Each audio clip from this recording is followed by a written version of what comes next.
watching Sky Sports.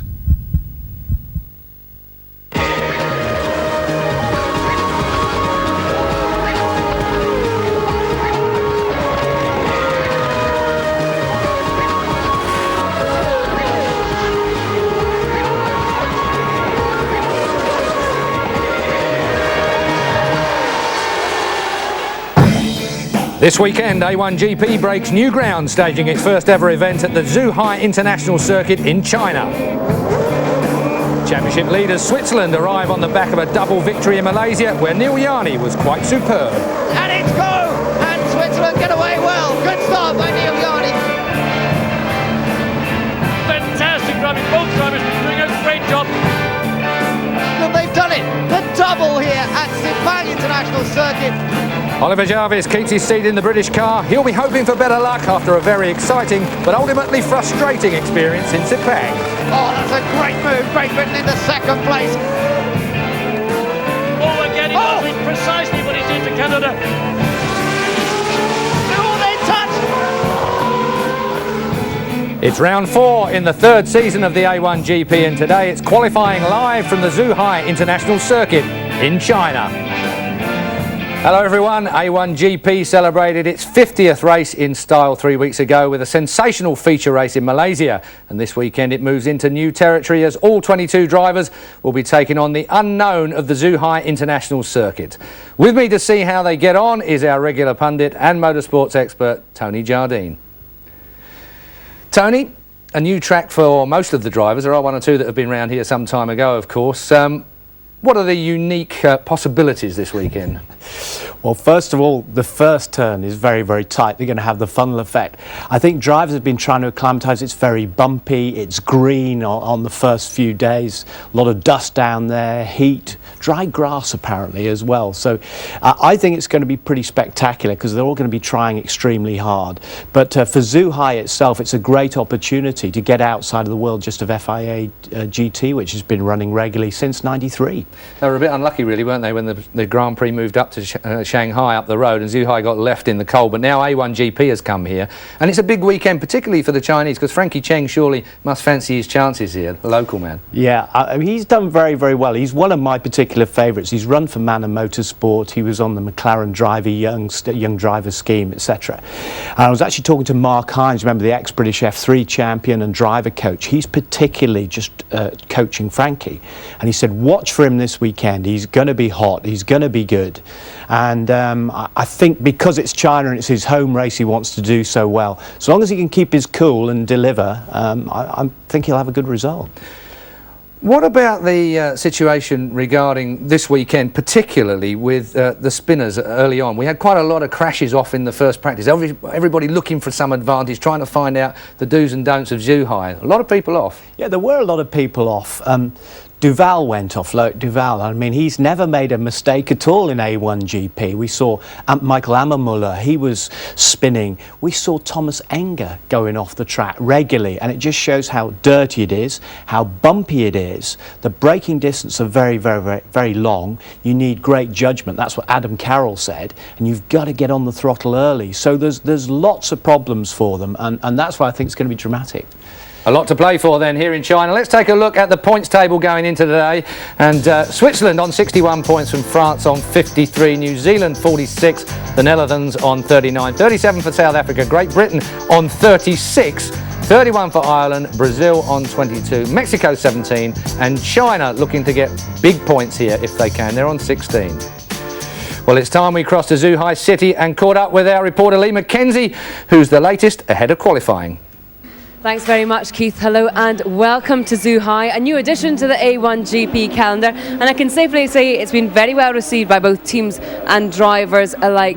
All A1GP teams coming here cold, getting data for the first time. Some drivers have been here before though. Adam Carroll, for example, has raced here, although that was in 1999. One driver who's based out in Asia but who hasn't driven here before is Great Britain's Oliver Jarvis. Ollie, first impressions of this track? Yeah, it's a nice venue. The track, a lot of the corners are very similar. There's 5 quite large braking zones, so it could be very tough on brake wear, but also quite difficult to get the best out of the new tyres, I think. Now, things didn't go quite so well for you yesterday. Have you sorted those problems? Yeah, we had a difficult day yesterday in the second session. I think we made a few changes for today. Car looked a little better, but it's going to be very tough out there in qualifying. Now, realistically, what can you expect from qualifying today? I know drivers always want to be at the front. Is that possible? Yeah, no, definitely possible. I think we ended the session 7th fastest. A few of them may have put new tyres on. So I think we've got a good chance to at least be sort of top 5, top 3. Oliver, thanks very much for joining us. Well, Team Ireland were quickest yesterday, not so quick this morning. Team France have been absolutely flying, but look out for local lad Frankie Cheng. He may be a resident now of Sheffield. He's from Beijing and he's been very quick round here all weekend. Back to you.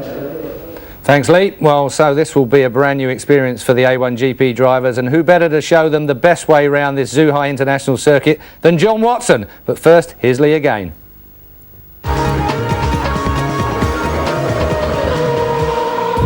Zhuhai Circuit is a new addition to the A1GP calendar, so who better to show John Watson the track than Team China's Frankie Cheng. Frankie, coming down into turn 1, it looks a pretty straightforward kind of corner to me. It's about braking, turning, and then getting on the throttle. Yeah, John, you're absolutely right. And approaching T1, driver really needs to know exactly where they brake and where the minimal speed comes, and acting out very fast. So you get into turn 1, and of course there's a second part to this corner. Which is the most important part, the first part or the second part? I think as long as the driver understands that which line they are taking will provide the best grip, and make sure that they have a good exit speed. That is most essential, the key of the circuit. So really you're focusing the car set up to get the best drive out of these corners. Yeah, definitely. Frankie, when you come up to the completion of a lap here at Zhuhai, you've got turn 14, and that's one of those corners that looks to me like it's going to give the driver that feeling of being what a racing driver is all about. Yeah, absolutely. It's a really most challenging corner of the circuit, and also the last corner, putting a lap together, very important to get this corner right. And not also the exiting speed is very important for this corner. If I'm getting closer with any other driver in front of me, I may use this opportunity to use the power boost, try to overtake them. At 4.3 kilometres in length and 14 corners, the Zhuhai circuit could be almost purpose-built for an A1GP car. And it's into turn 1 where the braking performance will be tested. Then it's the traction out of turn 2 that puts the emphasis on the back of the car. Flat out through 3, then into turn 4, another second gear corner. Bring the car back to the right-hand side of the racetrack, and then make your apex back on the throttle, accelerating up through the gears, second, third, fourth, flat out in 5th gear through turn 6, watching for the bumps on the exit, and then again hard on the brakes, down to second gear for turn 7. The exit of this corner always greets you earlier than you expect, but once again, another straight, up through the gears, a flick through turn 8, and then back onto the brakes for turn 9. Position of the car here is critical because it is turn 10 that really is the important corner of these two. But watch on the exit for the curbing. People will drop a wheel off there. They'll kick sand on the racetrack. You don't want to be following a driver who's doing that. Up to turn 11 and then the blend into turn 12. Just be smooth, gentle on the throttle. Don't be too aggressive. And now we're on to the part of the racetrack that is the driver's treat. Turn 14, brake at 80 metres, down to 4th gear, place the car accurately, stay off the curb on the inside, you can run the curb on the exit, and a lap complete of Zhuhai. What, he always enjoying himself, and Zhuhai this time round in an A1GP car. It's good work if you can get it, TJ. I think you'd like to be doing that. Let's talk about Team GBR if we can. Been a bit of a struggle for them the last round or two, hasn't it? It has, because I'm a big fan of Oliver Jarvis, tremendous driver. You know, he brought them their first victory. He got the breakthrough for Team GPR because they've always been the bridesmaid for a long, long time, and they got that breakthrough. But in the last particular race, they fell back. You know, he touched on the first bend. He had wing problems. Then Amar Muller took him out. Then he got a penalty in the pit lane and dropped back to 12th place at the end of it. So they struggled somewhat. I'd like to see them come back in. The other thing is Robbie Kerr's no longer around, and we've got Danny Watts in here. So good driver, Danny Watts, though. I think very underestimated. And I mean, in the first practice session, he was quick. Yeah. Very quick. Yeah. Well, he's always been quick. He was fantastic in British F3 and Formula Renault, and he's another one basically like Mark Hines who makes a very good living from being a driver coach as well as a journeyman and getting one-off drives. You've seen him in Macau, haven't you, when he races the Porsche Carreras over there, etc. And he's a really fast driver, underrated. And as you said, he was quicker than Oliver. Well, it will keep Oliver Jarvis honest. I always think having a fast teammate, in inverted commas, is always a good thing. Yeah, but I'm a bit worried about Oliver Turvey because he's been here in the studio with us and he's meant to be the reserve driver. Obviously there are some clashes because he's doing a lot of testing now for British F3 because he's got a fully sponsored drive for next season in 2008. But they've got strength in depth. What I worry about is they keep swapping drivers around, and that you need consistency, as was shown last year by Team Germany. Well, we'll see how GBR do in just a moment, of course. We're going to take a short break. When we come back, the first of the qualifying sessions gets underway from China.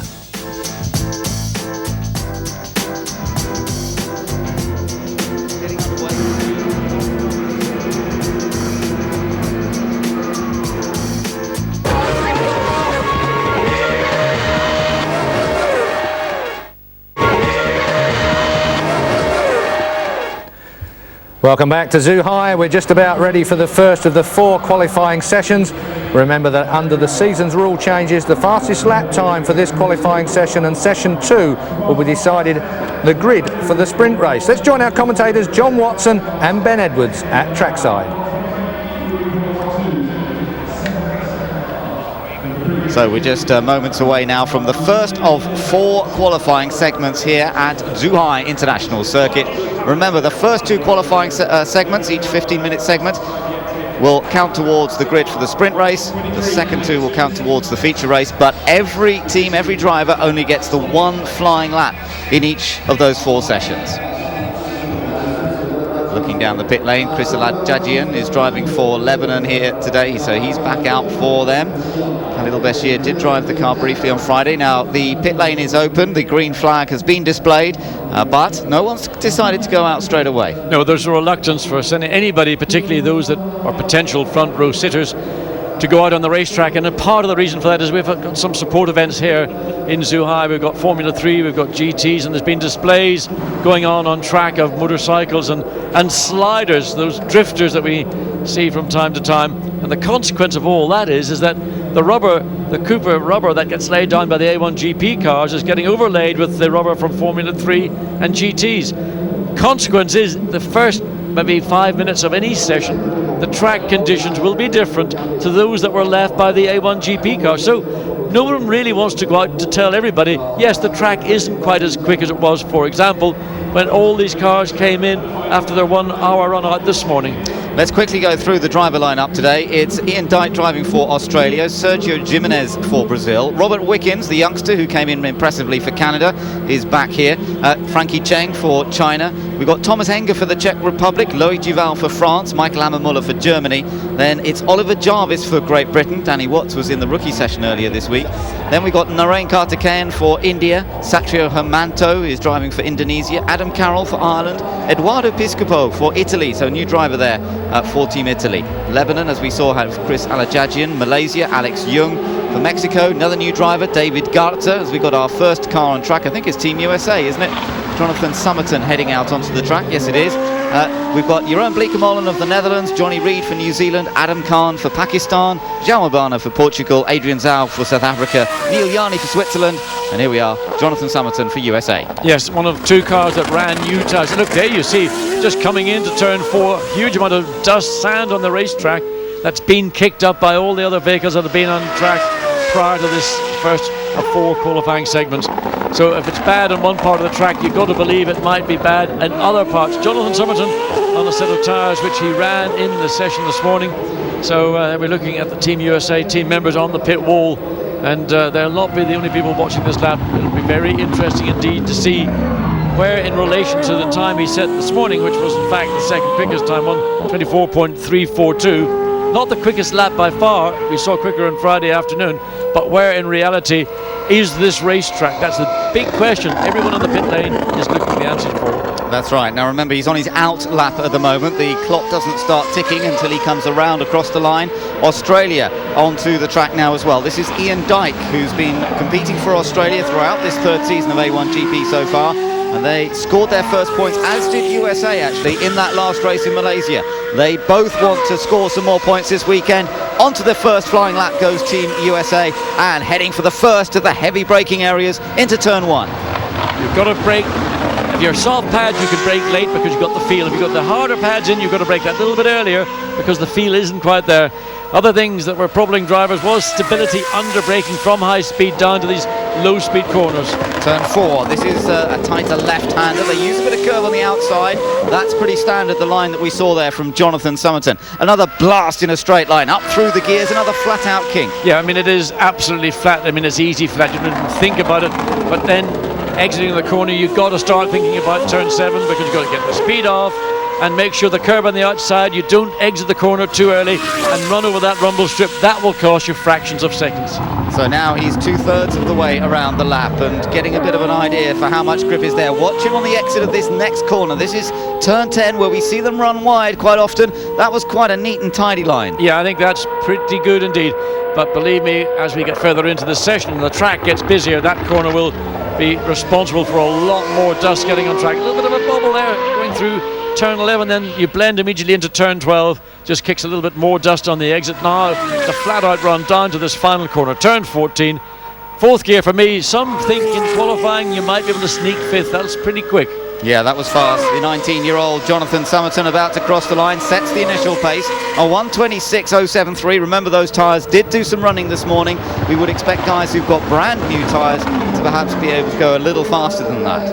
Well, if that time had been done in this morning's session, USA would have ended up 21st of 22 cars. Right, so not a quick time. No, not a quick time at all. Wait to see Ian Dyke.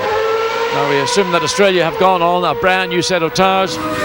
So get an indication if he's quicker than Jonathan Somerton, that may well be the case. He's already faster at the first sector time, so we'll see how he's doing at the second one. He's about half a second up at the moment on the time that USA set, but he has got brand new tyres, remember, and that will make a big difference here. They saw Ian Dyke just running a little bit further down the curve at the exit of turn 10, kicking up that little bit of dust. And of course, as the clock keeps ticking, we're under 10 minutes of the session, remaining 9 minutes and 45 seconds. If everybody wants to wait until 5 minutes to go, the inevitable is going to happen. You're going to get a busy racetrack and nobody will get a clean run. Well, Australia really looking for a top 10 qualifying performance. They haven't had one so far this year. Will this set them up for that? Let's see what the time is. A 1:24.770. That's much more like the times we were seeing this morning. Well, in fact, Australia this morning on used tyres did a 25.2. So Australia have picked up half a second. And that's probably good news for everybody in the pit lane because of half a second over new to used. In fact, for other teams, I think they'll pick up probably the best part of a second. Now, Adam Khan for Team Pakistan. I spoke to him briefly after this morning's practice. They have switched for this qualifying session from the harder brake pad to the softer, as we were talking earlier. Yeah, but that does not help. Adam Khan got it wrong in the entry into 14. It was his out lap, though. He's not on his time lap yet, so hopefully that won't actually hurt him too much. Well, if that's the case, then obviously not. So it is, you say, an out lap for Adam Khan, and I think everybody's been talking to Adam and his father about what should we do and how can we get the car to work for us better. And Adam did struggle a little bit this morning in that 1 hour session, and braking was a big part of that. Oliver Jarvis for Team Great Britain is sitting and waiting for his chance to come out. He can come out any time. The drivers and teams can decide to use any moment in this 15-minute session. But as the clock ticks away in the top left-hand corner of your screen, you can see that we're getting down towards the halfway stage in this first 15-minute session. Just keep an eye on Adam Khan coming into turn 1. This is one of the corners where he did it pretty good there. Nothing wrong with the entry. Gets the power on. He tends to use the throttle quite aggressively and tends to slam it open, and where you're very marginal on grip overall, not so much with a new set of tyres because the grip is there, but showing. Let's see that first sector time, 27. Oh, and again he repeats what he did on that out lap, and it doesn't really do your lap time any good. First sector is quite quick. He's up. Yeah, he's up. He's done a faster first sector than either Australia or USA managed. So he's certainly brave. He certainly is committed, is Adam Khan, but he's just got to control it as well. Let's see how the second part of the lap goes. We've already heard from the pits, by the way, that teams are realising you're going to have to push very hard on that out lap to get the tyres to work on your flying lap. Yes, I think that was something teams were trying to work out themselves. And again, Wright, I mean, he does flirt with the edge of the racetrack, waiting for that second sector time to come up. This was down at turn 4, wasn't it? Yeah, I mean, yeah, that's almost taken the Michael doing that, but it served the purpose. It got him that first sector time. Second sector, he's not the quickest. So overall lap time is probably going to be somewhere in the 25s if he can maintain that lap time. In fact, Adam Khan, dear me, he is braver than Dick Tracy. He is brave. I should say he's braver than Genghis Khan. 20 across the line, he's gone second, 24.958. That is a good improvement. That's a 1.2 second improvement, so that's significant for Adam on a lap where he had two clear, run wides. Here we see coming through the final corner, and the car, four wheels completely off the racetrack, but foot is buried right against the block stops. Absolutely. Now Indonesia on track, and for once Satrio Hermanto has the chance to relish a circuit that he knows quite well. All the other tracks that he's been to pretty much this year have been new to him, had a little bit of knowledge of Sepang, but here he does know reasonably well. He's just a bit down on the first split. Lebanon meanwhile out on track, and Germany. Now this is the first perhaps of the potential front row winners. Team Germany very, very fast in Malaysia and looking pretty good so far here this weekend. Yes, and you'd have to think that Michael Ammermuller clearly a candidate for a front row grid position, first a second row grid position. He's got natural speed.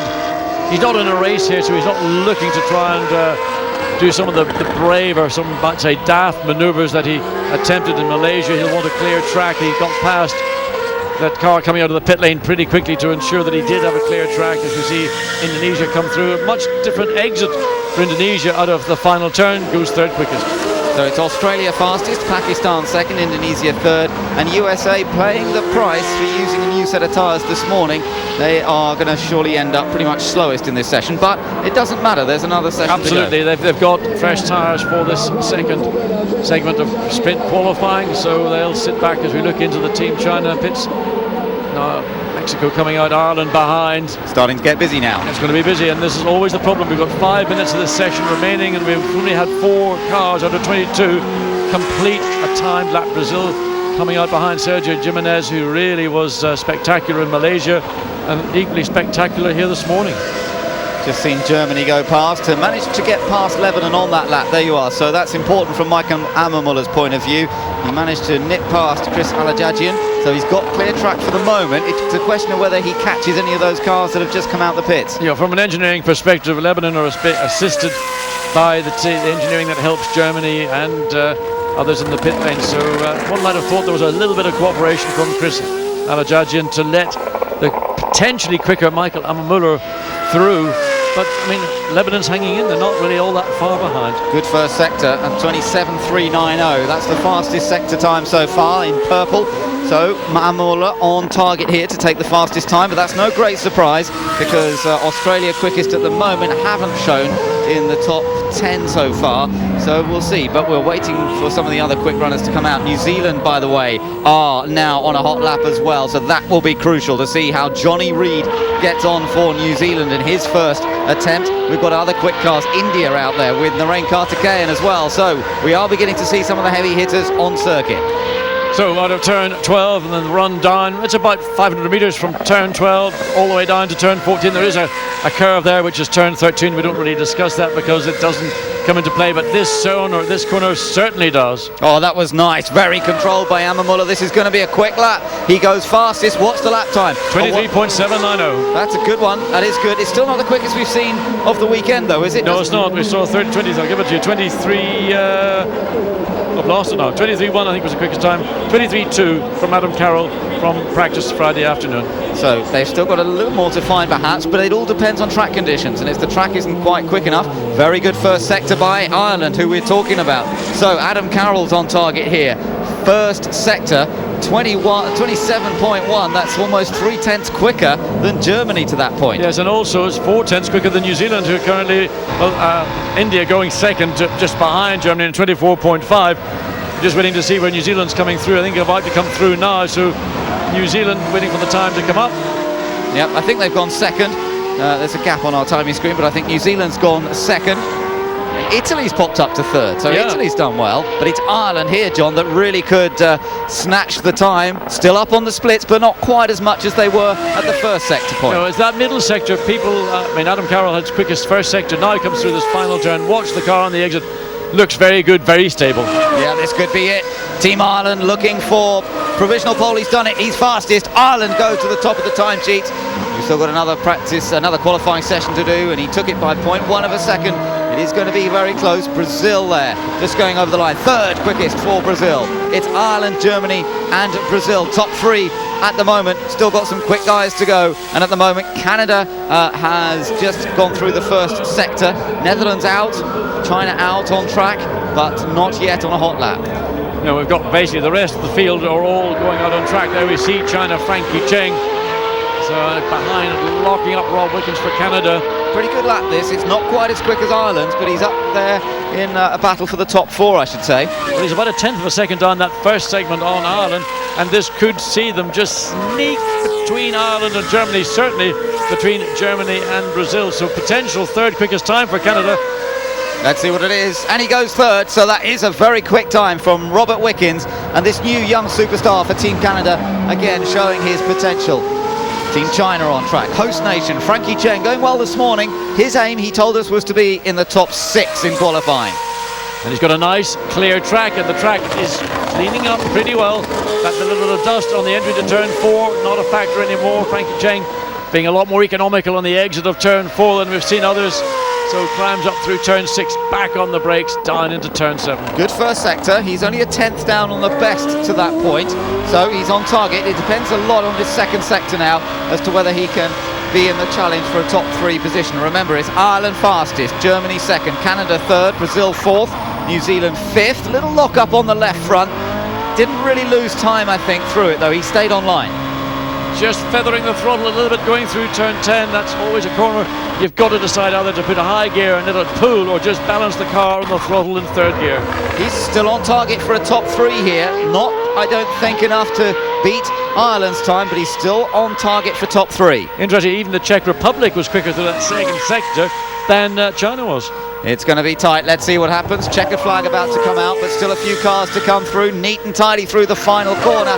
Ireland on provisional pole at the moment, and China goes third. So it's Ireland, Germany, now China third. Canada pushed back to fourth, Brazil in fifth. This is a car to watch, a driver to watch. Loic Duval for France. They were quickest in that segment, or this session this morning. So Loic Duval, very confident, got the car tuned, but disappointing. Only 7. Yeah, that is a surprise. Maybe they'll be better on another set of tires. Switzerland in there in fifth. South Africa just going through, and that's disappointing. 13th for Great Britain in 12th. That's a surprise. 2 big surprises, especially Team GBR. Oliver Jarvis has never really felt fully settled. If you watch João Albano, who was really off the track a lot this morning, but getting composed, finishes 15th. Checkered flag is out, and all 22 cars have now completed the time. It's Ireland fastest after the first segment of qualifying here at Zhuhai in China. Germany second quickest, and the host nation third, with Canada fourth and Switzerland fifth. Brazil in a strong 6th place. Then New Zealand and France, who we expected to be right up front. Then the Netherlands as well, surprisingly down in 9th place, with Italy. That's a great effort from Edoardo Piscopo for Italy, because he's gone 10th in his first ever qualifying run in an A1GP car. Thomas Enger for the Czech Republic is 11th so far, so some interesting performances to look at. But there is Adam Carroll, and he certainly has delivered. Fastest on Friday afternoon, fastest in the first session of qualifying.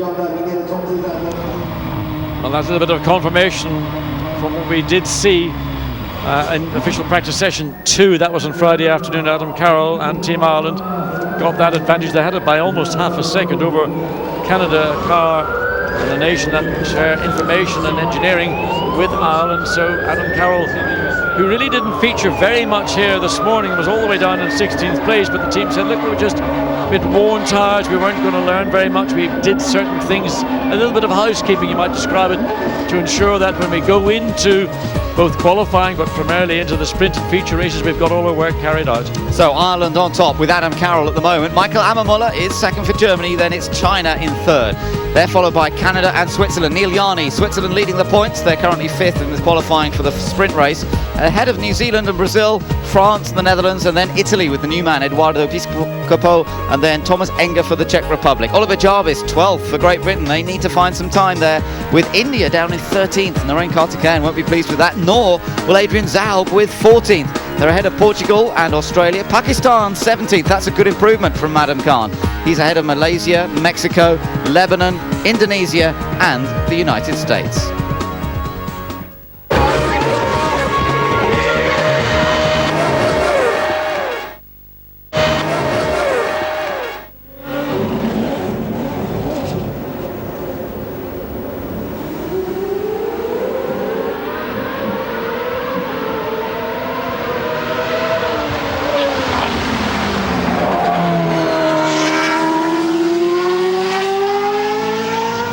Find a bit of time. As I say, haven't managed to qualify in the top 10 so far this year. If he could just find a few more places, 2 or 3 places from where he is, I think they would be reasonably satisfied. It would show some forward progress. But down there waiting at the moment, Adam Carroll for Ireland, fastest at the moment, and India also trying to see if they can find a way of going a bit quicker. Well, to put us all into perspective, we're talking about Australia down in 16th place. If they could find half a second, that's an awful lot of time, they would be in 10th place. So half a second is less than, what, a blink of an eye. That's the difference between being in 10th place, being down in 16th. Indonesia out earlier as well in this session, and a little bit of work going on board the Canadian car, but Rob Wickens, who went well in that session, 4th quickest so far, and it just goes to confirm what we saw really in Malaysia from this young man. He really has got the talent to just get into a different kind of racing car and be rapid straight away. Jeroen Bleekemolen's got a bit more experience in an A1GP car, of course. He did the whole of season 2. He's done all the races so far in season 3. Down at the Great Britain pit, there must be a little bit of thought and consternation there, because they find themselves down in 12th place. So Australia comes across the start-finish line to start their first lap in the second segment of qualifying. So Ian Dyke has had the benefit of that first run, and one would suspect that Australia will opt to keep the remaining 2 sets of fresh tyres that they've got for qualifying for the feature race, that they would most likely run the set of tyres they've just been on that first segment of qualifying. Yeah, soon know by the sector times. Yeah, that's right. Although some of the teams, when I've been talking to them, say, well, maybe sometimes it's better to throw your 2 new sets in for qualifying for the sprint race, because of course it's a shorter race. You've perhaps got less opportunities to make up places. Some teams, and you've got as many points now for the sprint race as you do for the feature. So yes, indeed. So it's really a question of horses for courses. That's and right. What do you think your best opportunities are going to be? The difficulty in the sprint race is that you don't have the benefit of the pit stops and what can go wrong on those to give you an opportunity. And on a tight racetrack such as we've got in here in Zhuhai, you're going to look for every option to give you that leg up the field that you can possibly find. So he had a very good first sector, but not quite as quick as the fastest sector times we saw in that first session. Our tiny screens have sort of reset themselves, so they're all establishing new times again on here. But Australia also a similar power, I should think, to the time they did earlier on. Let's see what it's going to be through the final corner. This is where it's easy to run wide, but he keeps it tidy. That was a nice line from Ian Dyke, who sometimes is a bit over brave, but across the line he goes, and in fact it's a very similar time. He's a fraction slower than he was in that first segment. Yeah, I mean, you're talking about hundreds of seconds, but a solid run for Australia. Certainly they will stay in that 16th position, but he is the only car in the second sector of times to have actually run. If we look at Indonesia. Yes, Satrio Hermanto. These guys could be in danger from USA, because USA, of course, last at the moment, but were on used tyres. Let's just see as he goes across the line, and Indonesia is 17th, and that was a better lap that time by quite a bit. Yes, 24.893. Still not quite as quick as Australia, so they slot in behind their relative neighbours in the southern hemisphere. Yeah, they've gained a few places there, Indonesia, so that's good news from them. Ireland sitting and waiting. His advantage only a tenth of a second. I doubt if Adam Carroll's got the luxury with that much margin of being able to sit this session out and just hoping no one goes quicker. I think there will be faster time set, but Ireland may be one of those doing that. They've been quicker already this weekend. Now they need to see if they can find that when it counts. Frankie Cheng for China, third quickest so far. Great first effort. 22 cars in the field, 2 have been out. We've still got 20 cars waiting to come out onto the racetrack, and we've just got a little over 10 minutes of the session remaining. And once again, somebody needs to go out. Otherwise, if this track's going to be filled with 20 cars with 5 minutes to go, then the prospect of improvement from anybody is going to be, I would say, greatly reduced. South Africa need to find something here. They are struggling. They're down in 14th place. What is going on for the man who was on pole position for both races at Zandvoort earlier on this year, and then also pole for one of the races at the Czech Republic at Brno? He's had 1 race victory so far. They were the early season leaders, but it didn't go brilliantly for them in Malaysia. He went off the road in the feature race, and now they seem to be struggling for pace here for some reason in Zhuhai. So definitely need to put their thinking caps on. Australia, meanwhile, has done their slowdown lap and back in the pits. Yes, and Indonesia coming down the pit lane as well. There we see Trio Hermanta coming into the pits, and his second lap, 24.8, was a full second quicker than his first, but well, it dragged him up a little bit, but he's still got the prospect, particularly with USA, who really did little more than a sighting lap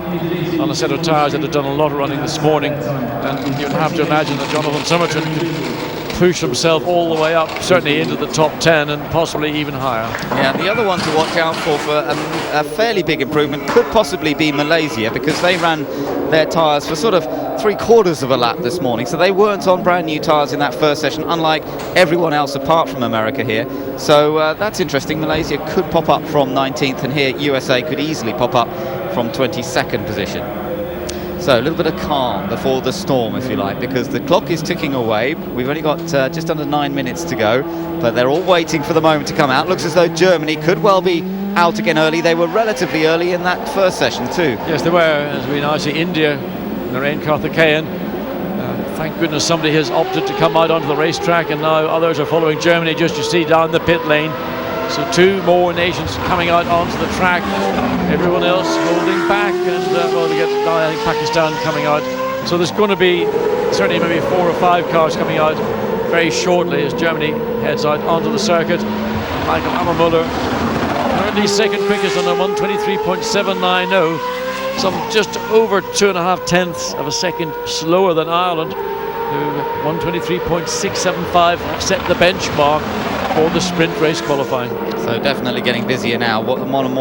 Two more cars coming out on track, but France having a little bit of setup change, maybe adjusting the front wing before sending him on his way. Team New Zealand there, Johnny Reid needs to dig deep here. He's down in 7th place, which is not a disaster by any means, but for a nation that's definitely trying to win the title, it's not as good as they would hope. Switzerland up there in 5th place, France in 8th place, so they're up there around their main competitors for points, but New Zealand, we would expect to see them perhaps just a little higher up.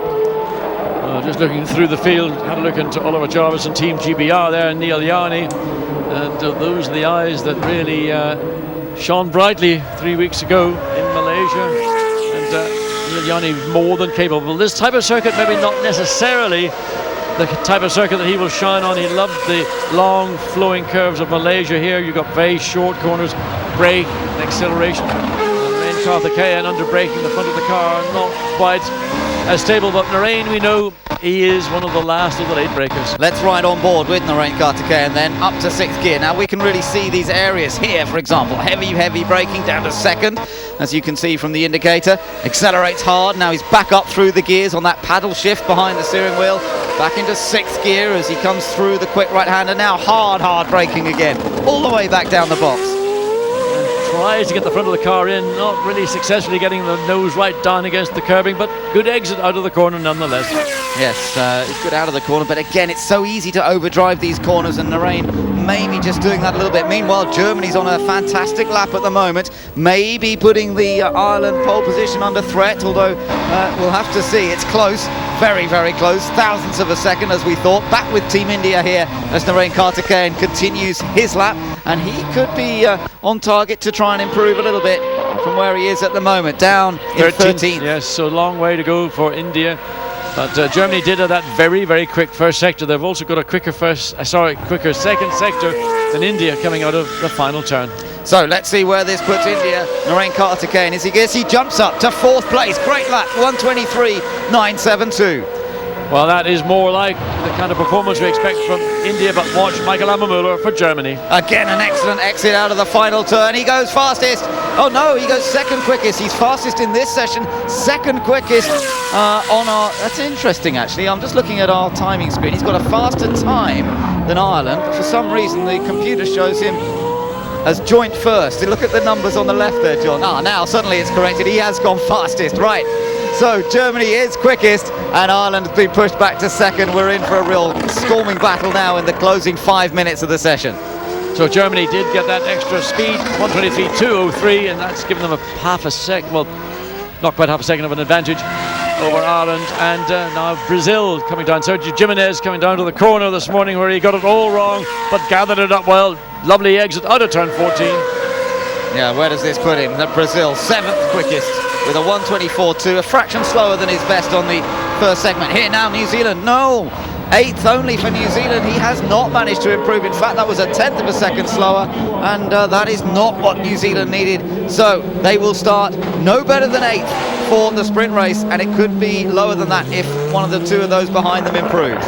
So here's the man who's taken that provisional pole time for the sprint race, Michael Ammermuller. And we just got a quick glimpse there of Adam Carroll for Ireland. There he is, Adam Carroll out of the pit lane into turn 1 on his exploratory lap. So a lot of work for Ireland to do, to dig deep. Adam Carroll's going to have to find the best part of 0.476 or something of a second. Well, this is going to be fantastic to see whether Belmain Team Ireland can come back and really challenge Team Germany here. France could be a contender. We expected more from them in that first segment. It didn't happen, but maybe there was a mistake we didn't see. And Duval, I think, still could be a threat here. But at the moment, he's way down in 9th place. Don't forget others like Great Britain, South Africa potentially as well. And then Malaysia and USA, who are down at the back at the moment, but again, potentially could move up from there. This grid could change around, but there is the fastest car, Germany, Michael Ammermuller. Well, he certainly caused a stir last time out in Malaysia, but he was fast. He was on the 2nd row of the grid on his debut in A1GP, and right now he's on provisional pole. Yes, and I think that's going to be a pretty tough time to get close to. In fact, that is the fastest single lap of the weekend of any driver, be it in rookies, practice sessions, or now in qualifying. So Germany and Michael Ammermuller are in control. And Ireland, again, on those tyres that they ran in the first qualifying segment, the track will be better, the track will have cleaned up. Whether there's enough left and life in the tyre, well, we're going to find out now as Adam Carroll goes on to his 2nd qualifying segment. Here we go then, key lap. Can Ireland retake the initiative from Germany here and snatch back that pole position? That looked pretty good. The car was on the limit under braking, but he was well able to turn it in the right place, clip at the apex, and now he's back up to the next high-speed section before being hard on the brakes. Here comes a whole gaggle of cars. China, Switzerland out on track, USA, cars that could potentially go quickly, also South Africa and Great Britain. Ireland 3, almost 4/10 down in that first sector, and that's going to be very difficult to recover from. Yeah, that's surely too much in the second 2 sectors to come back from. He's a little bit over the curve on the exit, but again didn't lose too much time there as he heads down towards the next section of this track. Adam Carroll still in 2nd place, remember, still could be on the front row of the grid, which would be Ireland's best ever qualifying performance. So it might not be enough to hold pole, but Ireland could still be heading for their best ever qualifying performance in A1GP. Up into turn 11, off the throttle, turn the car in, and then back hard on the power, just fighting the steering, keeping the back end of the car in control. Now he's really got one corner left to drag a time out. I don't think there's 4/10 of a second in that one corner, but he might be able to consolidate a front row grid position. Over the line he comes. Let's see what this does. He's going to stay 2nd. He does. That lap a fair bit slower than his previous best. Now he'll have to sit and wait and see what the others can do, and that includes Canada, but Canada stays in 5th place. And Canada and Ireland virtually identical lap time, so status quo remains for Ireland now, still in the front row of the grid, Canada on the 3rd row. France on a lap, and 3/10 of a second down at the first sector, so France might improve on where they are 9th, but I don't think they're going to challenge for a front row starting position. Yeah, they're all the way down 6/10. So we're going on board with France, but right now China is on a hot lap, so we're keeping an eye on Frankie Cheng as we look at Loic Duval for France. Yeah, I don't think this is going to be enough to challenge up front, but it could move him up a little further inside the top 10, and that would put New Zealand back down one if France goes a bit quicker here. So this is absolutely crucial. Turns in fast there, or just holds it onto the track. Let's see where it puts him across the line. Yeah, he's up to 4th, and that puts New Zealand back down to 9th place, a 1:23.928. Good run for France. Good job by Loic Duval. Looked good all the way through this morning's official practice session here on board with Frankie Cheng. He's got a strong first sector, not the quickest, but he's in the ballpark. But Switzerland is the one that's quick on a 27.1 against 27.3 for China. So Switzerland currently 7th, could leapfrog China and get into the second row of the grid. That's right. Well, China hoping not to lose any time there as they head round the rest of this lap. They've still got a chance of moving up. I don't think this actually will change China's position, though. His second sector time not so good. And I think China are going to stay 3rd here and then have to watch to see if anyone else moves up. And Switzerland might move up here because they're on a very good lap. The end of the session signalled by the checkered flag. Switzerland's gone to 2nd and displaced Ireland from the front row. And Great Britain jumps up to 5th. So changes right after the checkered flag has been waved. USA jumps up to 9th place there. Great effort from Jonathan Summerton. And Netherlands takes 7th. So waiting for the Czech Republic. Czech Republic have gone 6th. Thomas Enger, great job from Thomas Enger. He was struggling with that left elbow, which he damaged very badly in America, and he's now got himself up onto the 3rd row of the grid. That is a stellar effort from Thomas Enger. Well done to him. China pushed back 1, but that's still pretty good. A 2nd row starting position for Frankie Cheng. But it's Germany, Switzerland who will be on the front row of the grid for the sprint race here in Zhuhai. It's Michael Ammermuller's first pole position in only his 2nd event in A1GP. They nicknamed him Hammermuller after his antics in the races there. Well, it's hammer time here because Germany's taken pole for the sprint race. Ireland, who were on pole for a while there, find themselves back in 3rd. But there he is, Michael Ammermuller. He certainly woke people up with his performances and what he did in the races in Malaysia. But there's no doubt he's a star, and he's put Germany back on top, just as Nico Hülkenberg drove this car in last season and scored pole positions and victories. Ammermuller showed that they have lost none of their pace as a team.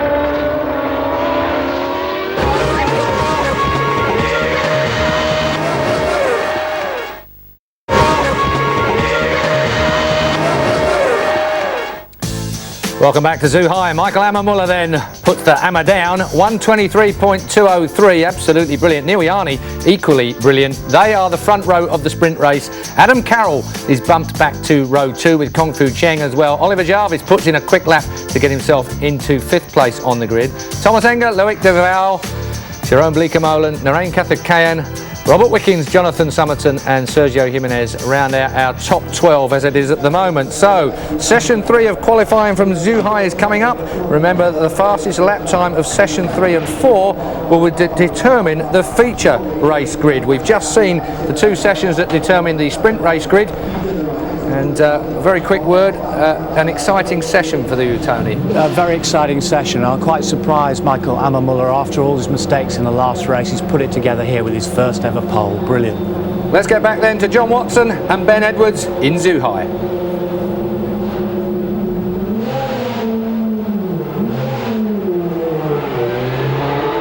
Really just are never stopping, and the pressure builds. Although we've now got different types of qualifying this year over the previous 2, nonetheless it is pressure all the way, and it just builds over the 4 segments. It's relentless. Australia deciding to come out fairly early on again here for Ian Dyke, and he's on used tyres, and I think we'll see a lot of nations go out on used tyres in this 3rd segment of qualifying. Most of them will have used 2 sets of new tyres in those first 2 for the sprint race, and so this first run may not be quite as indicative. It will all come down to the 4th and final segment of qualifying. Good recovery job from Jarvis there, up to 5th place for GBR after languishing down the order, but there wasn't the recovery that New Zealand was looking for. No, that is clearly one of the disappointments, and when you consider that Germany and New Zealand again share a crossover of information and car setups, and one can go one way, one can go the other way, and then they amalgamate what they've achieved and work out what way they want to go. But Johnny Reid, really, he was off form, off colour in Malaysia. We hope that he'd come back here and continue the progress that he had made up prior to Malaysia, but it's certainly not happening. And that's a surprise and I think a huge disappointment to New Zealand. Indeed. Well, let's see if they can do something better in this session. We're on board with the Lebanese car here. Chris Alajajian driving for Lebanon once again, and the youngster who's really taken to A1GP pretty well. He's still learning the ropes, but not quite in the same league as this man. But Michael Ammermuller, of course, comes to A1GP with a wealth of international racing experience in top-line single-seaters behind him. So he has taken that and adapted to the car extremely well, and of course joined a team that we all know is very strong. Looking at their performances in winning the World Cup of Motorsport last year, there was never any doubting that. So here we go. Ian Dyke is on his hot lap. He's the first of the drivers to go onto their hot laps. Let's see how it looks. Looks pretty reasonable. Runs the car quite a wide coming out of turn 3. I don't know whether it's really necessary to do that, but it does release the car from the corner. It cuts down on the slip angle, and I know Ian Dyke is one of those drivers. He always will use the maximum amount of racetrack, whether it's needed or not, and quite often he lets the car run even beyond that.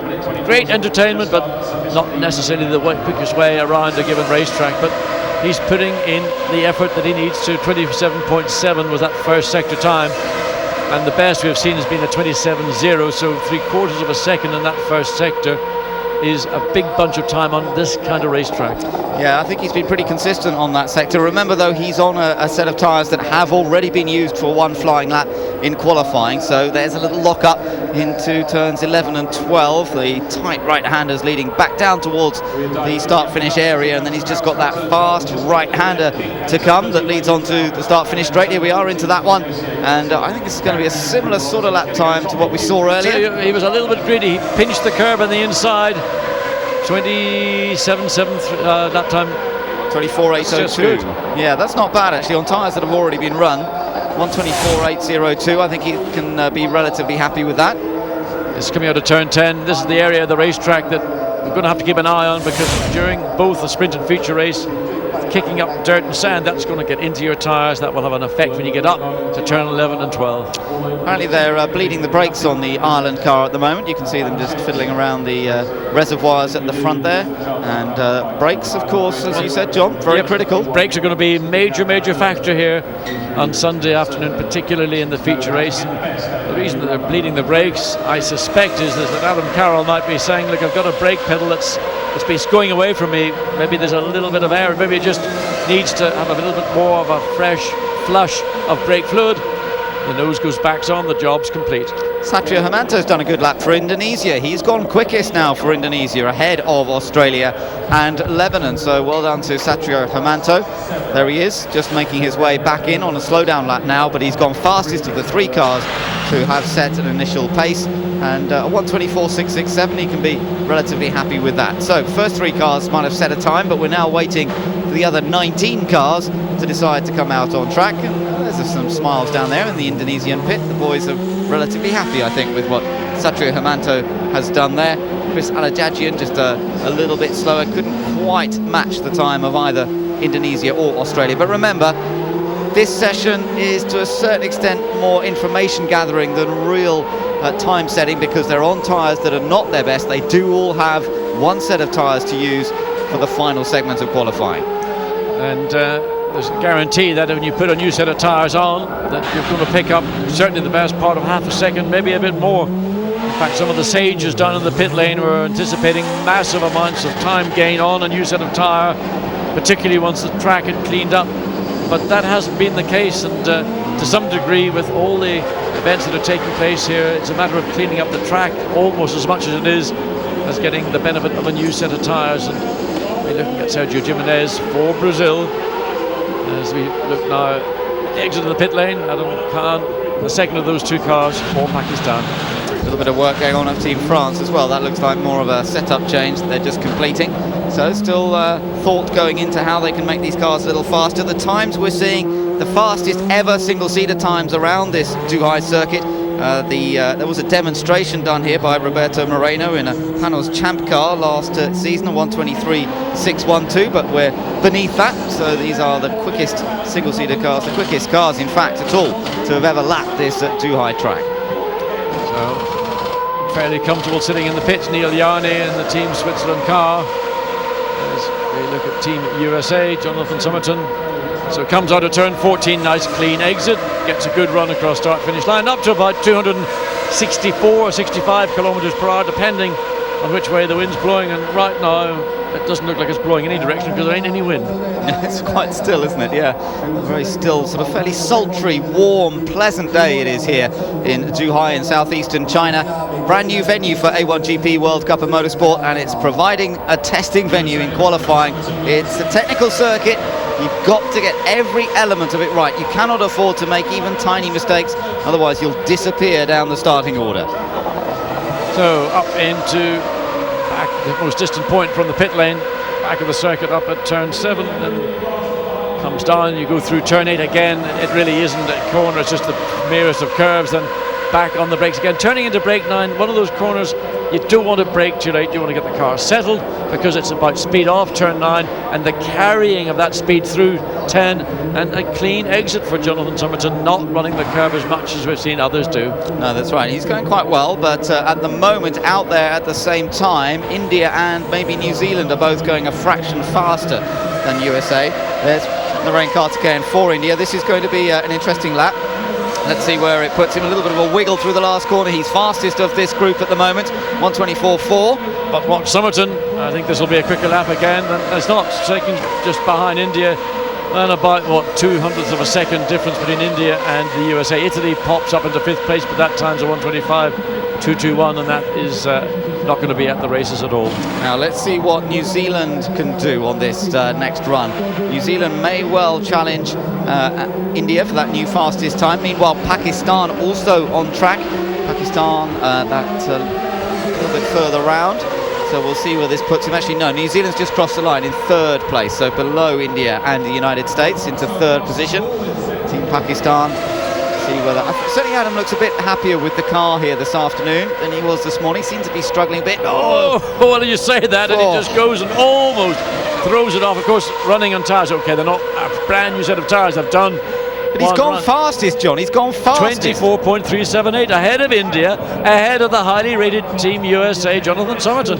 Well, congratulations to Adam Khan. He certainly took the opportunity and seized it. So he's put himself provisionally. 9 cars have completed a flying lap. Brazil about to come across now. And Brazil, again, whether they put them, well, they should be quickest. In fact, they're only in 4th place, indicating maybe that Pakistan used their new set of tyres now. You would not have anticipated them being ahead on used tyres, certainly of India, USA or Brazil. No, that... we just heard from the pit lane, they were on new tyres, so that does explain it a little bit, but nonetheless, that's a good effort from Adam Khan. Yes, and there, I mean, just running wide, at understeer in the corner, you can see that's why he ran wide. That probably cost him the best part of 2 or 3/10 of a second. And he could have potentially just nudged into the very highest of the 1:23 laps. So Khan, brave, committed, controlled. He managed to hang on to that big moment out of the final corner. And he has gone fastest for the moment, using the new tyre in this session to best effect, while most teams are using their older tyres for this one. Now let's see what Loic Duval for Team France can do. Competitive in that first session of qualifying, but not challenging quite as much as we expected for a front row starting position, bearing in mind how fast he had been this morning in particular. That's pretty neat and tidy. He goes a bit wide there, but they also took do the Khan line on the exit of 4, just sort of literally shortcutted the car across those eco-concrete blocks that allow nature to sprout through them, but still offer up a reasonable amount of grip. And since pretty much it's a bit of straight line acceleration, shaving the corner might also shave a 1/10 or 2 off the lap time. Only 5 minutes to go in this session, and then we'll be into the final session with lots of new tyres available to the teams. Remember, the reason that they don't have new tyres for every session, there's a limit to the number of tyres they're allowed to use throughout the weekend. 5 sets of tyres for each and every team. It's the same for everybody, but it does mean that tyre management is crucial. France just about might sneak ahead of Pakistan. They did have the fastest sector time in Sector 1. They had a personal best in Sector 2. Now coming down to this final sector into the infamous turn 14, and let's watch and see. Rides the curb fraction in the inside. There's a danger of doing that because it tends to throw the car way out to the left. France does go quickest by fractions of a second on a 24.355. Yeah, and he's only 23 thousandths faster than Pakistan, but remember, Pakistan used the new tyre to their advantage. So remember, earlier on, we had that 123.2. So we're about a second away, John, at the moment from what Germany did, and there is Germany now, in that qualifying for the sprint race. And Germany's going well again here on their used tyres. Yeah, again, fastest in that first sector, taking that away from France, who are currently fastest of all of the 11 teams that are recorded at the time. Germany now up into turn 11, and Michael Yamamoto really having got the taste for qualifying and understanding much more about A1GP than he did when he came to Malaysia, and also probably a lot more calm and settled in himself, knowing that he doesn't have to try and prove everything to the world in one event, that given the opportunities which he's getting, he is capable of being 24.093, almost 0.3 of a second quicker than France. That's a very good lap on the used tyres. It would have been enough to put him in the top 10, even off the sprint race grid, so that's impressive. Canada about to cross the line, going 10th quickest. Rob Wickens there, across the line, competitive. Let's see what Ireland does. Adam Carroll definitely one to watch. He was so fast in the first segment. He's gone into 6th place. Well, he's building up to his final run on new tyres, and he will be challenging up near the front again, I'm sure. You get the sort of sense that a number of the teams, they know that the used tyre, the tyre they've used for one of the qualifying segments, as we watch Rob Wickens cutting it, was pretty wide in the exit of turn 14. But nevertheless, you've got to go out and get the information. There was the shortcut that we saw Loic Duval take, and it looked a bit of bumpy ride again, dragging lots of dust back onto the circuit. Yeah, that's about as wide as anybody's been through there. And you noticed he was actually on the grass under braking for that one as well, let alone coming out of the corner. So there we are, that was a little earlier. David Garza here from Mexico, new boy for the team. He earned this opportunity testing in South Africa, in fact, for the team. They were impressed with what he did, and now David Garza, who's been racing Formula Atlantic in the States, has got his big A1GP opportunity. Well, he did struggle in that first session. He was ended up last for the sprint race. Let's see whether he can improve things a little bit for this one.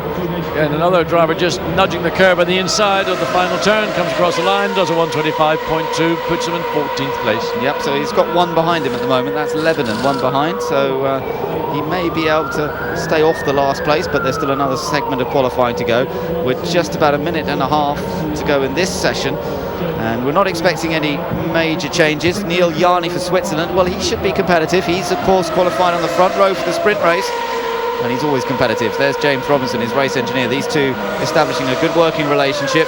And let's see, and he's just gone out onto his hot lap, in fact, so the time is now ticking away, and we'll follow his progress. Neat and tidy driver. He needs a benchmark. He's got just ahead of him the Netherlands, so again, very neat on the exit.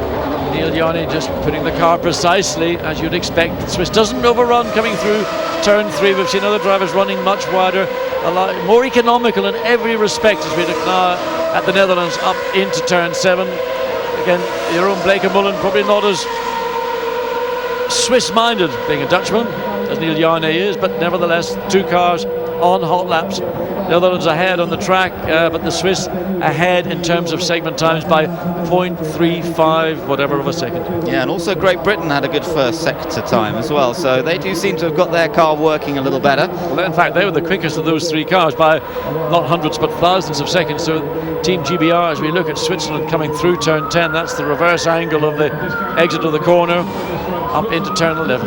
Yeah, this is tight. This is where you've got to concentrate on getting a good exit out of here, build up the speed, build up the momentum as early as possible, head down towards turn 14. That's the Dutch car through there first, and Jeroen Bleekemolen looking to put in a decent lap here to get himself ready for the final segment of qualifying. He's only 11th, but I think Switzerland will be up near the front. They go second again. It's Germany, Switzerland, as we saw in qualifying for the sprint race. So we're going to have a duel between those two. China's gone third, so that's another impressive performance. Great Britain has gone second as we talk. Yeah, that's good. That's more like we were expecting from Great Britain and Oliver Jarvis, and suddenly there it is. He's up to second on used tyres. Can they convert that into performance on new tyres? Well, let's say that's going to be the first time this weekend. I think Ollie Jarvis will have had a smile on his face, because it's not been easy. He's first time he's been in an A1GP where he's also not been the rookie driver, gaining that advantage of the extra 2 25-minute segments of practice on Friday morning. But gradually they've worked, they've got that time and car together, and ending up 7,000th of a second behind Michael Amamura, who currently is provisionally fastest. South Africa's gone 7th, the Czech Republic has gone 11th quickest, so Germany on top once again. All 22 cars have now set their times. Germany from Great Britain, Switzerland in 3rd, then China, France and Pakistan, and that was a good effort from Pakistan. Interesting strategy, obviously different to everyone else, but Adam Khan and the engineers, and of course very experienced engineer Andy Miller there working with Adam, they've said no, we're going to use our new tyres, we're going to get a decent time in and then just see what everybody else does. Well, I think doing so will give Adam Khan the confidence. That's been one of the benefits as we look back and see Oliver Jarvis again taking the French route. I don't think it's in his Michelin guide as to how to get around this racetrack, but certainly very effective for Team GBR, and not quite as effective for France, but certainly that lap from Team GBR, the first time they've really, I think, sensed what they've got, the potential of their car. We've seen it in rounds, particularly earlier in the season. Oliver Jarvis, naturally fast, very smooth, and smoothness is something that will pay a dividend when it comes to sprint and feature races on Sunday. Well, let's see how they line up provisionally for the feature race, but there are likely to be a lot of changes to this. It's Germany's Michael Amamura, from Great Britain's Oliver Jarvis, then Switzerland's Neil Yarni. Once again, Kung Fu or Frankie Cheng is up there for China, Loic Duval for France. Pakistan, an excellent effort there from Adam Khan, but using the new tyres, he'll have to sit and see where that puts him in the ultimate grid. Adrian Zhao for South Africa, ahead of Narain Carter-Cahen and Jonathan Somerton. Then for Ireland, it's Adam Carroll. For the Czech Republic, Thomas Enger. And for Brazil, Sergio Jimenez. Further down the order at the moment, it's Johnny Reid. Again, struggling. You know, you'd expect to see more there from New Zealand, even though it was the used tyres they were on. Satrio Hermanto, 14th. Ian Dyke, 15th for Australia. Lieke Molen for the Netherlands, 16th. Canada's Rob Wickens in 17th. Malaysia's Alex Young in 18th place, ahead of Portugal, Italy, Mexico and Lebanon.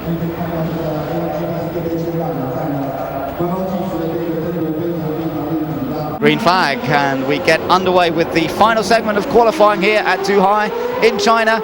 And we've got the fans waiting to see what their car in particular will do. Currently it's 4th provisionally on the grid for the feature race, and it's 4th on the grid definitely for the sprint race. So it's very good for the host nation. They're looking for their podium finish, of course. They've had one in their history in A1GP, but they would love to have one on home turf. And now we're into the real tussle, the mental tussle, also the engineering tussle between the teams to just extract a few thousandths of a second more out of each and every car. Satrio Hermanto for Indonesia, onto circuit early again. Meanwhile, Great Britain waits. They're going to sit there for a little while, I think, with the tyre blankets on before they head out on track. Well, a little bit of poker going to be played by a lot of teams. No one wants to show their full potential until the last opportunity. But as we well know, the last opportunity could be the wrong time to be out on track. So we've seen Germany wisely come out pretty much in the middle of each of these 15-minute segments. There's a little bit of the festive spirit. It's all around the hotel. All the staff in the hotel I'm staying in are all dressed up in Santa Claus outfits. We were meant to do a bit of a Santa Claus thing, weren't we, Ben? I was going to be Father Christmas. That's right, I gather it's rather gone by the wayside, but so my elf times are going to have to wait for another opportunity. There we are, looking inside the South African pit. Adrian Zhao still not really getting anything that they want, although he went up to 7th in that one, so that's a bit more potential being shown. And here we are, Ian Dyke, once again, he likes being out there early. They send him out there early each time, and he's going to be the first to establish the benchmark on a new set of tyres, with the temperatures having changed a little bit, just warmed up perhaps a fraction more rubber down on the circuit now, but also a bit of dust in places where cars have been off. So difficult to know how that's going to work out until we see him come round at the end of the lap, and we'll try and compare it to his best time from the first two segments of qualifying, which was a 1:24.770 up to turn 7. One of the tightest corners, neat and tidy through there. No problems at all for the ex-motocross racer and Formula 3 driver in Australia. Of course, we've got the New Zealand and Australia events coming up on the calendar, not far off now, because there's a Christmas break, and then we're all off to New Zealand, to Taupo, and then off to Sydney, to the Eastern Creek Raceway, where Australia will be on home turf. Yes, I suppose you might call it a mini Tasman series, a race series that was held in the winter time down in New Zealand and Australia, decades ago now, and there was a great opportunity for racing drivers who didn't have very much to do in the wintertime to go down and spend time in two lovely countries. Well, Australia now heading down towards the final corner. This is Ian Dyke, likeable young man who always gives it 110% in terms of ability behind the wheel, in terms of really trying to get the best time he can. Across the line he goes. It's a 1:24.538, and that sort of time is only a couple of tenths quicker than the time he set this morning, but he's obviously gone quickest for the moment because no one else has set a time in this session. So he's fastest for now, but for how much longer? Let's see whether Indonesia is any quicker than that. No. So it's Australia quickest, Indonesia second, and again these two nations the first out there. So one suspects that those first two nations out probably ran new sets of tyres in the third. That's the first of the qualifying segments for this feature race, and others chose to hold them back. And let's hope we're going to see in qualifying the first 1:23 second lap. We've seen it in the sprint qualifying. We're waiting to see it in the feature qualifying. Yeah, that's right. So there is the situation at the moment on the times. The Germany ahead of Great Britain, with Switzerland, China, France and Pakistan all up there, but that's going to change a lot with the new tyres on the cars, ready to go, being preheated as they are at the moment. Bring them up to temperature so that when they get out on circuit they can begin to push. Even on their outlaps, they need to push on their outlaps to get the tyres working at their best. Adam Khan, now he went for the new tyres in that last sector of qualifying, and that's why he's currently lying in a provisional 6th. What he would like now is a bit of rain, because if it rained right now, which is completely unlikely, then of course he would be 6th on the grid for the feature race. Perfect. So if he could make rain happen, he would make an absolute fortune. There's more chance of being struck by lightning, I would say, than getting wet. And anyway, a lot of work going on in the Team Ireland garage. Adam Carroll, the two of them. Adam Carroll talking to the engineers, and they're really keen to see a further top 3 position for the feature race. They're currently in 3rd place, 2nd row of the grid for the sprint race, but on that front row would be absolutely ideal. Well, they're certainly leaving us waiting here at the moment for the big guns to be coming out on circuit. There's only 10 minutes to go in this final segment of qualifying, and we're still waiting for anyone other than Australia and Indonesia to set a lap time here. So it's going to be frantic out there on track when they do all emerge, but we'll just have to wait and see exactly what happens. Canada sitting and waiting, the Netherlands, the Dutch car there waiting for their opportunity to come out on circuit as well. Jeroen Bleekemolen, who will line up in 8th place on the grid for the sprint race. He'll be looking to move up a few positions from there, I am sure, to try and make things a little easier in the feature race. Loic Duval for Team France. A little disappointed to be perhaps only 7th provisionally on the grid in the sprint race. Sorry, they're not provisionally, that is a set one. He is 7th on the grid for the sprint race, so he needs more as well. Malaysia, only 17th on the grid for the sprint race. Where will they end up for this feature race? We'll have to wait and see. It's all going to emerge fairly soon, I think. Team USA there, Jonathan Somerton preparing to get into his car. And the USA team that managed to score their first points of the season last time out in Malaysia, thanks to a 10th place finish. There was a tremendous tussle for that 10th place and the final point, in fact, in Malaysia. A couple of penalties were applied too, which did affect things, the outcome to a certain extent. Here we go then, John, here it starts, because Germany now pole sitters for the sprint race, and currently up there in provisional pole for the feature race, are heading onto the circuit. Yes, and I think wisely too, just under 8.5 minutes of the session remaining, going out and drawing with them 2 or 3 other nations to get out on the track, rather than waiting with 5 minutes or less to go. And the majority of the field will try, certainly the majority of the front running, or the teams that are likely to put themselves in the front 5 rows of the grid, are going to go out. So Germany again opting to go out, first car of a group of 4 or 5. It'll be a pretty clear track by the time he returns onto start-finish straight to start his final qualifying segment for the feature race here this afternoon. Now, we reckon they should all be on new tyres except for Pakistan. That's the only nation that we can think of that might not be, and in fact they might be if they didn't use both sets in the first segments of qualifying. So pretty much everyone's going to be on a brand new set of tyres. It's ideal now to go out there and set a lap, but Germany have decided to go for it relatively early. Well, there's only 7.5 minutes to go in the session, so everybody's going to be coming out pretty soon now. How dusty is the track? How dirty is it? That could play a factor. There is dust out there. You saw a little bit on the exit of turn 10. The concern will be, will anybody go out from this point on, just before Michael Ammermuller comes down to the final turn and starts his final qualifying lap of the afternoon?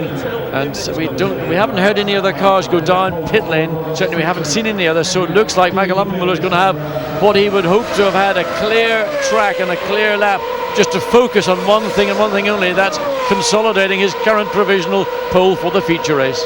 So can he make it 2 out of 2? That's the question. It could all depend, well, it will all depend on this lap now for Michael Ammermuller and for Team Journey. The reigning World Cup of Motorsport title holders are back on form here, there's no doubt about it. Can they make it 2 out of 2? It was something that Nico Hulkenberg did achieve a couple of times, not that many times. He wasn't always on pole position, Hulkenberg. He came through to win a lot of races. Let's see how Ammermuller gets on here. Well, looks like it's very close between Ammermuller and Team India, Narain Karthikeyan, in terms of split times. And India actually have sneaked the fastest sector time by about just under 0.2 of a second from Germany. So it's actually Narain Karthikeyan is getting the job done in sector 1, and 27.3 the sector time for Germany. That is not good enough. No, that is interesting. Not quite the ideal start to the lap from Ammermuller for Germany, and it may not be the double for Team Germany here. India obviously going very, very well indeed, and it means that maybe some of the others will have potential. Perhaps going out first was not the best thing of this group. He did have to clean a path a little bit, and maybe some of the others were on a bit of a clearer track. On the other hand, he's had no traffic to deal with. Here he goes then. Germany go about to cross the line. It's a 1:23.890, but India's about to go quicker. India on provisional pole. 23.767, and that just consolidates what we saw on timing and scoring, that India were quicker in that first segment and they maintained that advantage. So it is now India provisionally quickest, Germany second on a 23.8, somewhat half a tenth of a second behind, and Great Britain, Switzerland, China, France all yet to complete a lap. Ireland are out, Canada's out, Mexico and New Zealand are all out. What a good lap from Narain Karthikeyan, but will it be enough? We would expect, looking at the times from earlier on, to be a bit low and down in the 1:23s. The 1:23.2 was pole for the sprint race. We're on 1:23.7, but here's a guy who could show us. Adam Carroll for Team Ireland. Comes across start-finish line. He's really got to get his head down. He's on the second row of the grid for the sprint race. He wants to be on the front row of the grid. He wants to be on pole position for his nation, for himself, and to take Ireland at some point to victory, be it a sprint or a feature race victory. So first corner's been dealt with safely and securely. Now up through 3 and 4, heavy braking here. How wide will he go on the exit of this? Oh, that's pretty good. He doesn't run right over the concrete on the outside this time.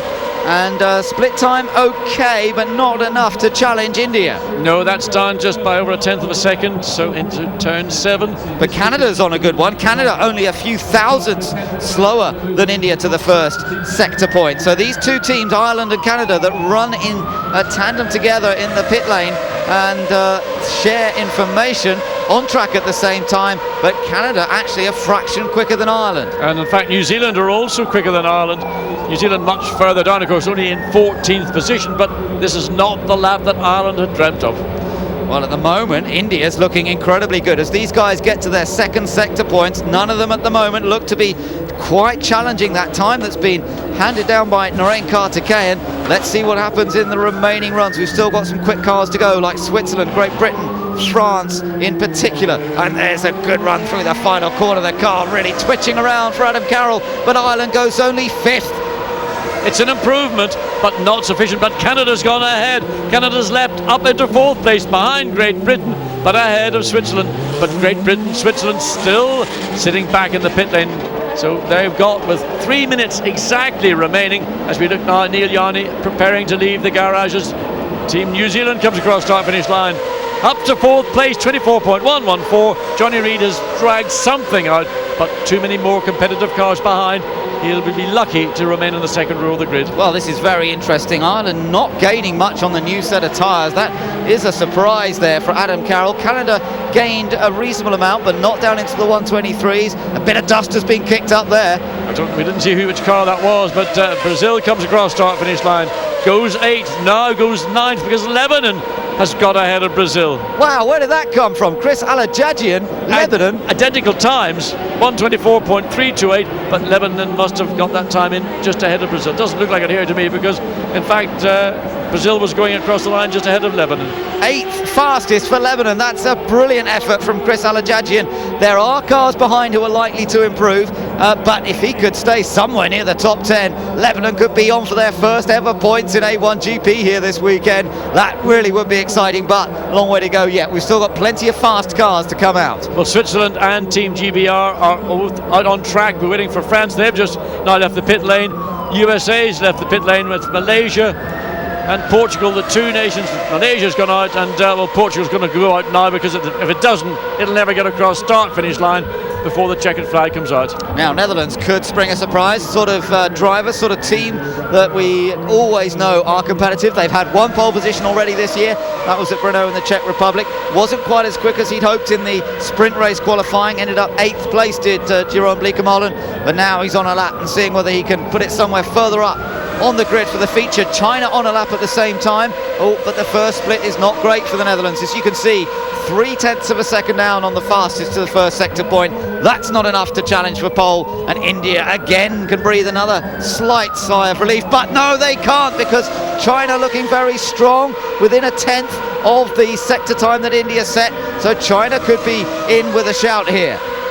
So all very busy indeed around the racetrack. The Netherlands come out the way up. This is up through turn 10, but Switzerland fastest sector time of anybody in this segment of qualifying. That's the first sector, 2 more to go. And Great Britain almost the same time as Switzerland, John. Yes, indeed. Well, those two teams, two nations, Great Britain currently on the second row of the grid in 3rd place, Switzerland currently on the 3rd row of the grid in 6th place. So these two are going to be battling, one suspects, certainly for the honours for the second row of the grid. Possibly Switzerland, as on what we have seen, could sneak a front row grid position. Netherlands only 15th, disaster. And May, we don't know, 24.460. And China, where's China going to be? They've qualified 4th for the sprint race. Where will the host nation be on the grid for the feature race with a few more improvements still to come? They go 3rd. Good effort, but Switzerland and Great Britain are likely to better that. They're on a quick lap at the moment, Switzerland in particular. Here comes Neil Yarni, the star of Malaysia. Is he going to take pole position for the feature race? Yes, he does, by 0.3 of a second, and Great Britain goes 2nd. Great Britain goes 2nd, India is pushed down to 3rd, and Germany, pole sitter for the sprint race, is pushed down to 4th. Very, very strong run from Switzerland and Great Britain. Well, there you can see on the Swiss pit wall, James Robinson, Max Felty, they're delighted. But there's not much more around USA and South Africa. That's good. France is the one team that can challenge as they come across, but it's not going to be. I don't think it's going to be quite enough, John. Let's see where he goes. Goes 4th. 4th quickest. He goes quicker than Germany. Malaysia comes through in 8th, and the USA is 7th. That's good. That's very good from those two nations. USA 7th, Malaysia at last qualifying reasonably well this season, where they should be, where we would expect them to be. And that's a good effort from Portugal as well.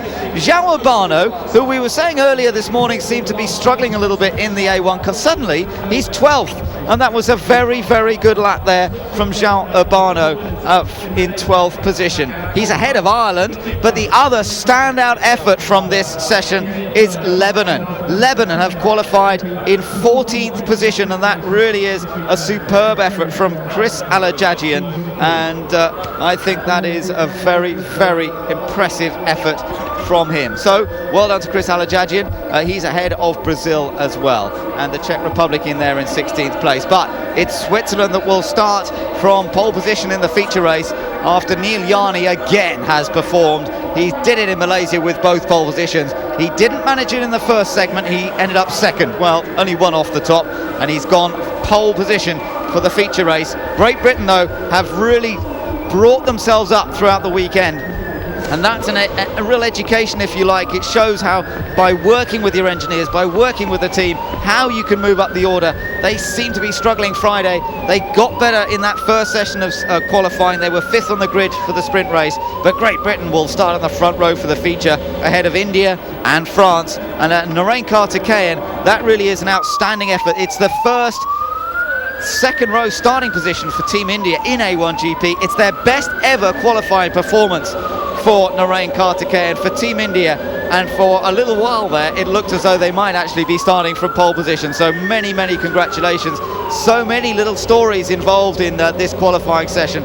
France 4th, Germany 5th then. So from pole position in the sprint race, Germany dropped to 5th, and China in 6th place, then USA, as I say, in 7th place, Malaysia in 8th, South Africa in 9th, and New Zealand in 10th place. So a very exciting session all throughout that, and lots to look at when we get into the races tomorrow. There's no doubt about it. There's going to be some hard racing. Ireland, for example, all the way down in 13th place for the feature race, and yet they're starting well up on the grid in 3rd place for the sprint race. Makes you wonder how it can be so different. Look at the smile on Neil Yarney's face. He is delighted with that. And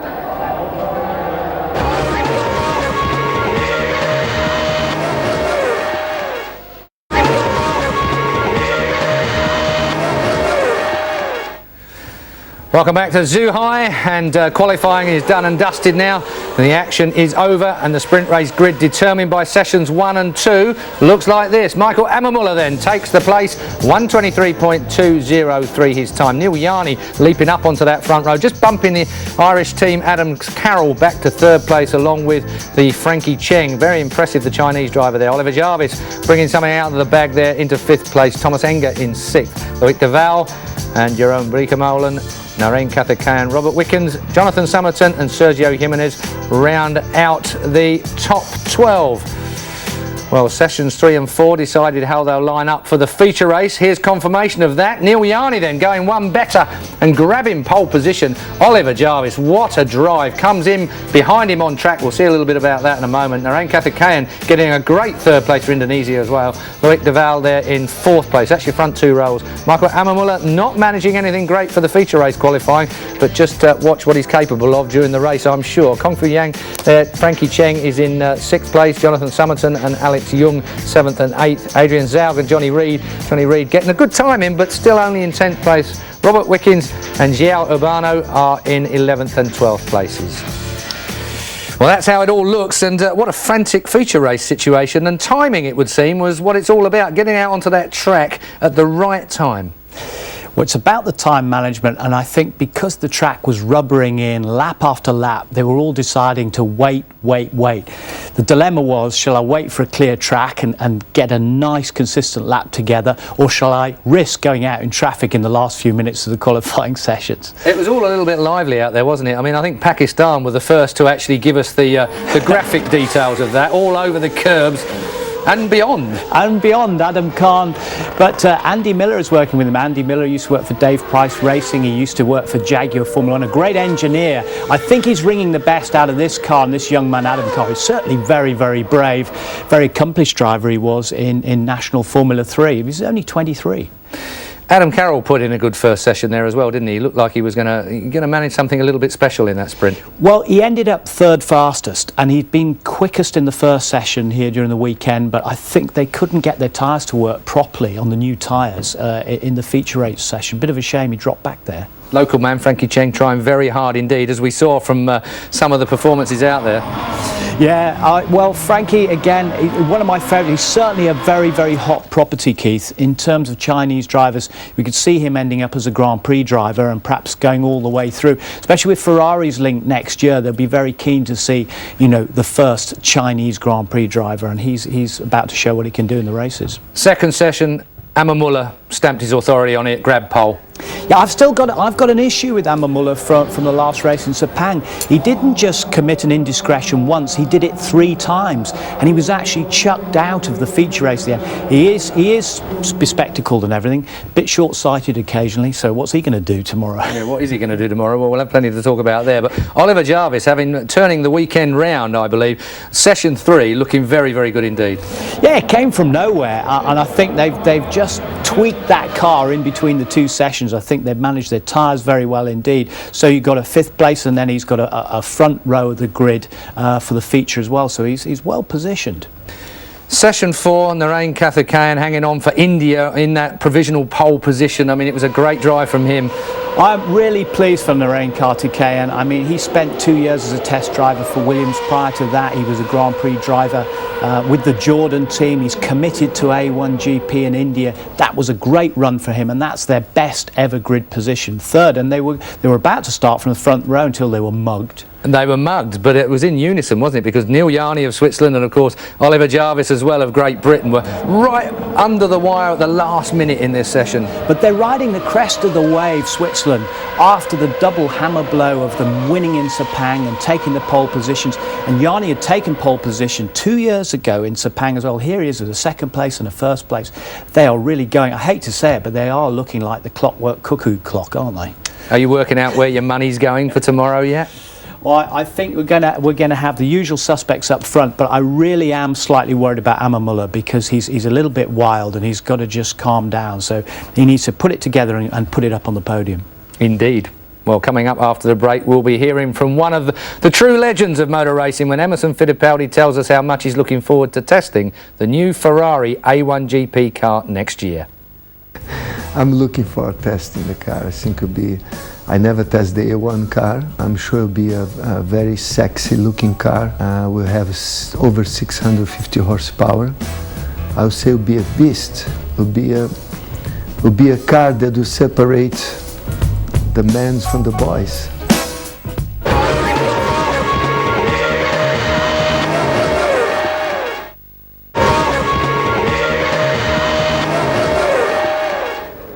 Sprint and feature race pole positions are now settled. Michael Amamullah and Neil Yarni will start off respectively from pole position tomorrow. Welcome back to the A1GP China, where we've just seen Germany and of course Switzerland qualify in pole position. We'll be hearing from them later, but now from seat holder Emerson Fittipaldi of Team Brazil in a few minutes' time. But first, here's a reminder of where A1GP is going for the rest of the year. Season 3 of A1GP has already visited Zandvoort, Brno and Sepang, and on Sunday it makes its race debut in Zhuhai City, China. After a 1-month Christmas and New Year break, A1GP makes a return to Taupo in New Zealand in mid-January. A1GP stays in the Southern Hemisphere with race 6 coming from the Eastern Creek circuit in Sydney. 2 weeks later, and one of the highlights of the season with the Dermot Street Race in South Africa. Next up, A1GP's only visit to the Americas and a return to Mexico City in March. The penultimate round comes from the state-of-the-art Shanghai circuit in China. And the season ends in style at the home of British motorsport, Brands Hatch, in the first weekend of May.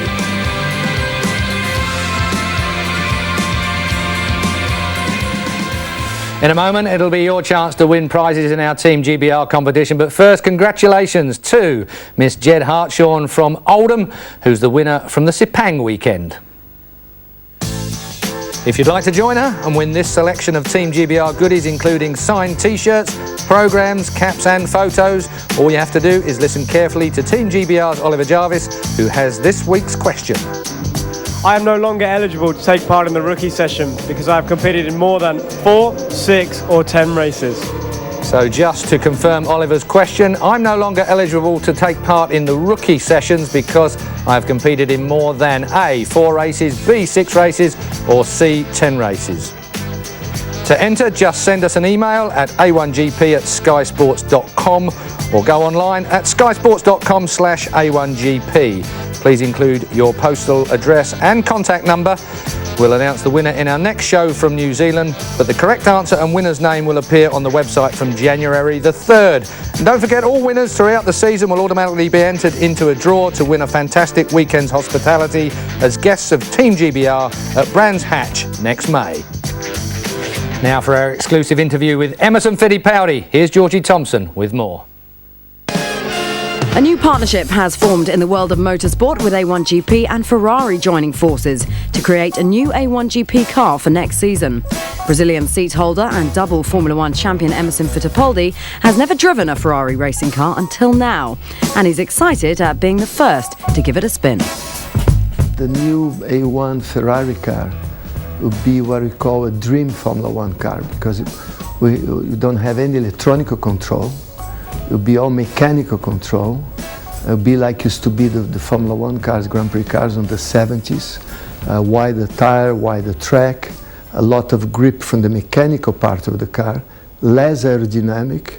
The car will be able to slipstreaming, overtake. You can follow the car next, you can be behind the other car and be able to overtake without any aerodynamic effect on the nose. And I think that's going to bring a much more competitive racing. I'm looking forward to test the car. I mean, it'll be great. How excited are you about the prospect of working with a brand like Ferrari? Well, being a Team Brazil and have a Ferrari on our own team would be fantastic. 60 years of racing heritage, of racing technology into our cars, so much tradition, so much, it's a magic name. Even the Indian Amazons heard about Ferrari. I think Ferrari is very, very enthusiastic doing the A1GP car. We are very strong in the Asia countries. We could be hosting what we call the Ferrari Challenge weekends. How impressive is the Ferrari setup, the place where the A1GP Ferrari powered car is going to be developed? To build a car that will provide countries like Pakistan, India, China, South Africa, New Zealand, Brazil, to have their own Ferrari. I mean, we are going to have 24 Ferraris racing. As Brazil continues to extend their lead and have set fastest lap as well. Do you expect the standard of drivers to improve in A1GP as it attracts more people by being associated with Ferrari? I think we'll make a new selection of drivers, because being close to a Formula One power, only mechanical control, you have to know how to put the power down.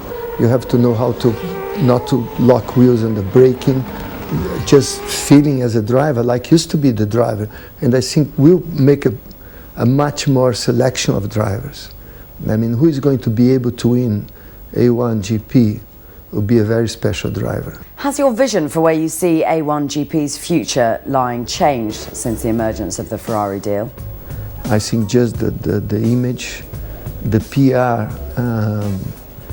since A1's GP signed, I had many calls from the States trying to, can we make a race in America now? I mean, the Ferrari name is very big in America, very big in Canada, very big globally.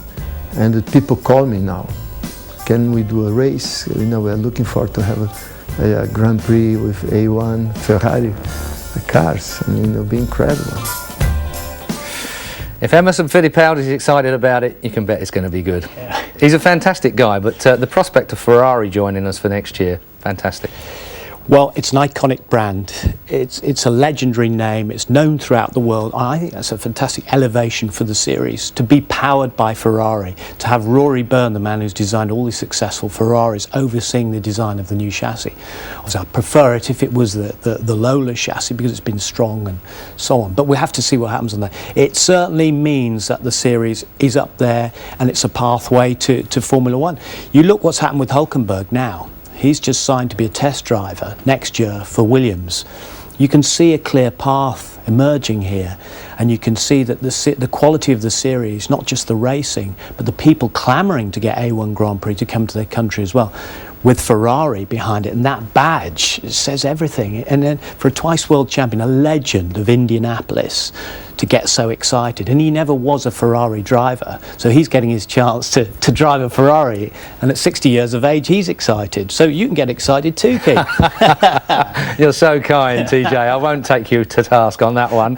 A fantastic year in prospect next year, great rounds, great venues again, and a great mark backing it up. Yeah, because if you look at races like Taupo, you look at races like South Africa, we get 80, 90,000 people. It shows just how great the series is and how attractive it is.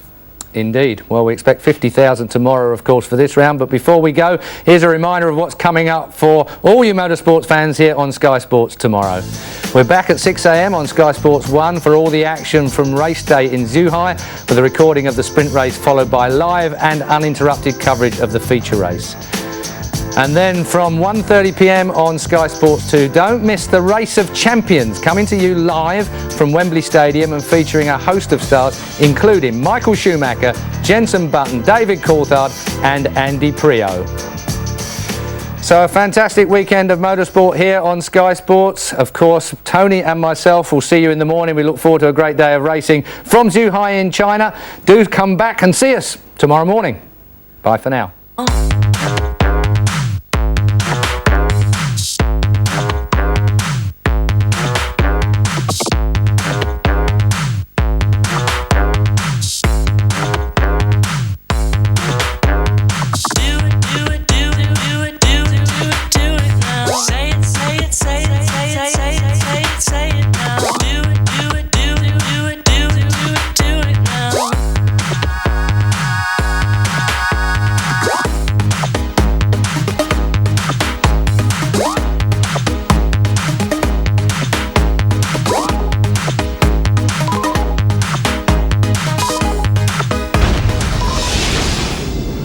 More sport, news and views at skysports.com.